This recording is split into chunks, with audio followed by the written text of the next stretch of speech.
لیکن باوجود اس کے کہ کانگریسمین ایبرماؤتھ اسکینڈل کے بعد بہت احتیاط کرتے ہیں، تجزیہ کار کہتے ہیں کہ ابھی بھی پیسہ واشنگٹن کلچر کا ایک بہت اہم حصہ ہے۔ شیلا کرمہولز کا کہنا ہے کہ امیر لوگوں کے پاس نہ صرف بلند آواز ہے بلکہ سیاستدان دوسری آوازوں کو سنتے ہی نہیں ہیں۔ اگر آپ کے پاس پیسہ نہیں ہے تو آپ کو اپنے مسائل کانگریس تک پہنچانے کا موقع بھی نہیں ملے گا۔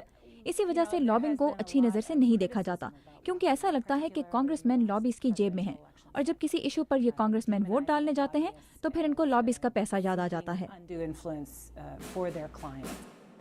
اس کے لیے بھی بل بزنبرگ فارماسیوٹیکل انڈسٹری کی مثال دیتے ہیں۔ ان کا کہنا ہے کہ فارماسیوٹیکل انڈسٹری نے واشنگٹن پر اتنا دباؤ ڈالا ہوا ہے کہ سیاستدان عام لوگوں کے بجائے صرف انڈسٹری کے مفادات کے بارے میں سنتے ہیں۔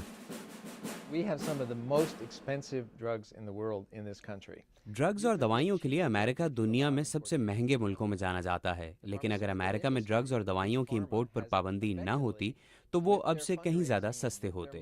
تو یہ پابندی کیوں نہیں ہٹائی جاتی؟ کیونکہ فارماسیوٹیکل لابی نے کانگریس کے ذریعے اس پابندی کو قائم کر رکھا ہے، جس کی وجہ سے ان کی بنائی ہوئی دوائیاں مہنگی رہتی ہیں۔ فارماسیوٹیکل انڈسٹری لابنگ پر تقریباً سالانہ $70 کروڑ لگاتی ہے۔ یہ بہت پیسہ ہے، لیکن اگر سوچا جائے تو اس کی انویسٹمنٹ سے ان کو اربوں اور کھربوں ڈالرز کا منافع ہوتا ہے۔ لیکن ریپرزینٹیو کانوے تجزیہ کاروں کے الزام کو نہیں مانتے۔ وہ کہتے ہیں کہ باوجود اس کے کہ پیسہ سیاست میں بہت ضروری ہے، اس حد تک نہیں کہ سیاستدان بالکل ہی بگڑ جاتے ہیں۔ ان کا کہنا ہے کہ اصل طاقت ابھی تک امریکی عوام کے پاس ہے، جو فیصلہ کرتی ہے کہ ان کا ووٹ کس کو ملنا چاہیے۔ پیسہ ہم سب کے لیے بہت ضروری ہے، اس کے بغیر ہم انتخابات نہیں جیت سکتے۔ لیکن جب میں کسی کو اپنے آفس میں ملتا ہوں، چاہے وہ لابیسٹ ہو یا کوئی اور، مجھے کبھی یہ خیال نہیں آتا کہ اس شخص نے میری کیمپین کو کچھ دیا ہے یا نہیں۔ اگر مجھے یہ ووٹ جیتنے میں مدد دے سکتا ہے تو مجھے کوئی فرق نہیں پڑتا کہ مجھے پیسہ مل رہا ہے یا نہیں۔ میرا ایک کلائنٹ ہوتا تھا جس کی ریاست انڈیانا میں ایک فیکٹری تھی۔ اس وقت کانگریس میں کسی ٹیکس کے بارے میں ایک بحث چل رہی تھی جس سے میرا کلائنٹ اور اس کے 500 امپلائیز بری طرح متاثر ہو سکتے تھے، لیکن انڈیانا کے کانگریس مین مجھ سے ملنے سے انکار کر رہے تھے۔ شکر ہے کہ میں اس وقت کے اسپیکر ٹپ اونیل کو جانتا تھا، جس نے اس کانگریس مین کو کہا کہ دیکھو، اگر تم اس لابسٹ سے نہ ملے تو نہ صرف تمہارے ضلع میں 500 لوگ بے روزگار ہوں گے، بلکہ آئندہ الیکشن میں تمہارے لیے 500 لوگ کم ووٹ ڈالیں گے۔ اگلے دن ٹھیک 10 بجے مجھے اس کانگریس مین کے آفس سے فون آیا اور ان لوگوں کی نوکریاں بچ گئیں۔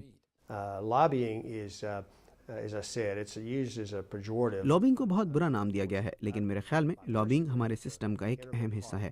لابیسٹ مجھے اور میرے سٹاف کو ایک ضروری سروس مہیا کرتے ہیں۔ ان کے بغیر ہم مختلف ایشوز کے بارے میں تمام معلومات حاصل نہیں کر پاتے۔ کیا یہ سسٹم بگاڑا جا سکتا ہے؟ ہاں۔ کیا لوگوں نے اس کو بگاڑنے کی کوشش کی ہے؟ ہاں۔ لیکن اگر لابنگ کا خاتمہ کر دیا جائے تو مجھے اور میرے سٹاف کو ہر نظریہ اور ہر نقطہ نظر نہیں ملے گا، اور ہم بہت سی قانون سازی خراب بھی کر دیں گے۔